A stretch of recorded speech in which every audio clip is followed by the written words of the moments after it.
Hello anime fan and welcome back to our channel. तो आज हम बात करने वाले हैं डेंडेडन सीजन 2 के एपिसोड नंबर 6 की। और इस एपिसोड में भले ही फाइट सीन्स ना हो, लेकिन फिर भी ये एपिसोड बहुत ही ज्यादा कमाल का होने वाला है और इसमें ऐसी चीजें होने वाली है जो कि आपको चौंका कर रख देंगी। तो इसलिए वीडियो को एंड तक लाजमी देखना, और अगर आप चैनल पर नए हो तो चैनल को सब्सक्राइब भी जरूर कर लेना। So let's get start. तो अब तक हमने देखा कि ओकरुन और आयरा मोमो के घर आए होते हैं जीजी पर नजर रखने के लिए। तो इसके बाद डिनर टेबल पर सब लोग बैठ जाते हैं और ओकरुन मोमो को एक सॉस पास करने लगता है और उस सॉस का एक ड्रॉप सीधा जीजी के ऊपर जाकर गिरता है। और फिर इसके बाद सब लोगों की ही बैंड बज जाती है, मतलब कि जीजी ईवल आई में ट्रांसफॉर्म हो जाता है और सभी लोगों पर अटैक कर देता है। लेकिन मोमो जल्दी से उस पर गर्म पानी फेंक देती है, जिस वजह से जीजी वापिस से नॉर्मल हो जाता है और बस सबसे माफी मांगता है कि उसने ये सब जानबूझ के नहीं किया, बल्कि ये सब गलती से हो गया। लेकिन हम देखते हैं कि यहाँ एक बहुत बड़ी प्रॉब्लम हो गई थी, मतलब कि उसकी अटैक की वजह से सेइको का घर एक पूरी साइड से ही तबाह हो चुका होता है और पूरी तरह से टूट जाता है,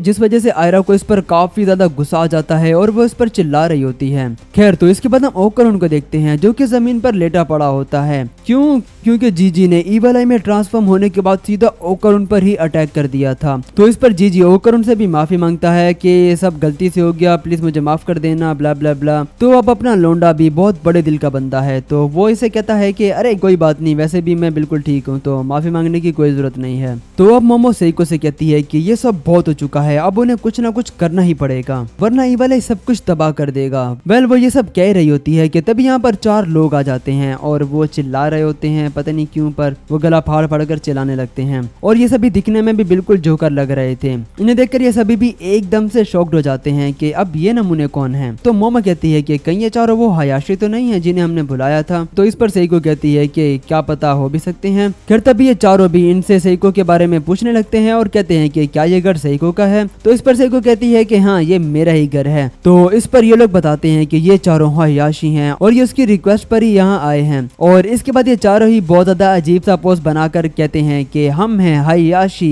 खैर, तो इसके बाद आ जाता है डेंडेडन एनिमे का इंट्रो, और इंट्रो के बाद हम देखते हैं कि ये चारों अपना सेटअप वगैरह लगा रहे होते हैं, मतलब कि तैयारी वगैरह कर रहे होते हैं हायाशी परफॉर्म करने की, जो कि एक तरह का एक्सोर्सिज्म होता है। लेकिन मुझे तो ये कोई एक्सोर्सिज्म से ज्यादा एक सिंगिंग शो लग रहा होता है। और मोमो भी ये देखकर काफी ज्यादा एक्साइटेड हो जाती है कि उसे नहीं लगा था कि वो लोग इस तरह से हायाशी को परफॉर्म करेंगे। और साथ ही वो इन्हें देखकर कहती है कि क्या ये लोग कोई स्पिरिट मीडियम है। तो इस पर सेइको बताती है कि नहीं, ये लोग स्पिरिट मीडियम नहीं है, बल्कि इनके पास ऐसी पावर्स हैं जिसकी वजह से ये अपने साउंड को सीधा स्पिरिट वर्ल्ड में भेज सकते हैं और सीधा स्पिरिट्स वगैरह से बात कर सकते हैं, और ये सब वो अपने सिंगिंग के थ्रू करते हैं। खैर, तो इसके बाद फाइनली ये लोग अपना गाना बजाना शुरू कर देते हैं, जो कि शुरू में तो काफी ज्यादा बकवास लग रहा होता है क्योंकि वो लोग बस शोर शराबा ही कर रहे थे इसलिए। लेकिन इसके बाद भाई साहब जब ये बंदा गाना शुरू करता है तो ये बहुत ही ज्यादा कमाल धमाल कर देता है। और इसके बाद ये सभी जब एक साथ परफॉर्म करते हैं तो भाई साहब ये तो तबाही हो जाता है। और ऐसा लग रहा था कि जैसे भाई मैं कोई प्रोफेशनल सिंगिंग शो देख रहा हूँ, क्योंकि उनकी जो परफॉर्मेंस होती है वो बहुत ही ज्यादा आउट क्लास होती है। और इनको गाते देखकर ये तीनों भी खुद को कंट्रोल नहीं कर पाते और नाचना शुरू कर देते हैं। सच बताऊं तो मुझे भी इनका गाना बहुत ही ज्यादा अमेजिंग लगा था। खैर, तो इनकी तारीफें बहुत हो चुकी हैं। और इसके बाद हम देखते हैं कि हायाशी परफॉर्म करने की वजह से यहाँ अब जीजी के अंदर जो ईवल आई होती है तो उसकी सोल भी झटपटाने लगती है और जीजी के अंदर से बाहर आने लगती है। तो इस वजह से मोमो जीजी को अपनी साइकिक पावर से पकड़ लेती है, लेकिन उसे अपनी पावर से पकड़ने की वजह से उसे इस ईवल आई की पूरी बैक स्टोरी दिखाई देती है। और साथ ही जीजी भी काफी ज्यादा रो रहा होता है और कह रहा होता है कि प्लीज मैं तुम सबसे भीख मांगता हूँ कि इसे छोड़ दो और इसे मत मारो,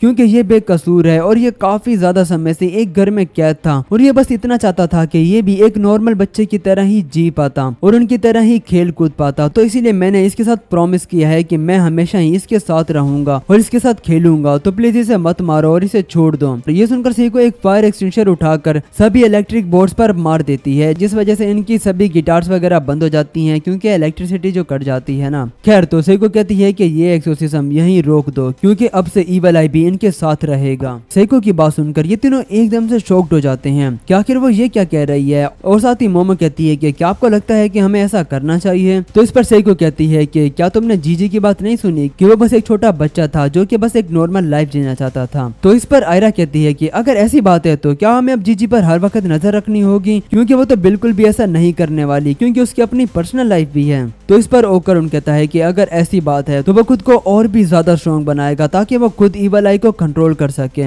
इसकी बात सुनकर आयरा इसे समझाने लगती है कि ये सब करना इसके लिए बहुत ही ज्यादा मुश्किल होने वाला है, क्योंकि इस वजह से वो हर वक्त खतरे में रहेगा और कभी भी उस पर ईवल आई अटैक कर सकता है। तो ओकरुन कहता है कि ये मेरा दोस्त है, तो इसके लिए वो जो भी होगा करेगा। इसकी बात सुनकर मोमो भी कहती है कि वो भी इसका साथ देगी। तो मोमो की बात सुनकर आयरा भी इनका साथ देने का फैसला करती है और इस वजह से मोमो और आयरा दोनों ही एक दूसरे से बहसबाजी करने लगती हैं और एक दूसरे से लड़ने लगती हैं, जो कि इनका रोज का काम है। खैर ये लोग आपस में लड़ ही रहे होते हैं कि तभी अचानक से यहाँ पर बारिश हो जाती है और जीजी फिर से ईवल आई में ट्रांसफॉर्म होकर सीधा ओकरुन पर अटैक कर देता है, जिस वजह से इनके घर का बाकी हिस्सा भी काफी ज्यादा टूट जाता है और काफी ज्यादा तबाह हो जाता है। तो इसके बाद हम देखते हैं कि ये लोग कुछ कॉटन और टेप्स वगैरह से घर को टेम्परेरी फिक्स कर लेते हैं और इसके बाद सेइको जीजी को अपनी स्पिरिचुअल पावर को कंट्रोल करना सिखाने लगती है, जैसा कि उसने मोमो को सिखाया था। और वो कहती है कि अगर तुमने अपनी स्पिरिचुअल पावर को कंट्रोल करना सीख लिया तो हो सकता है कि तुम अपनी ईवल आई की पावर्स को भी कंट्रोल कर सको।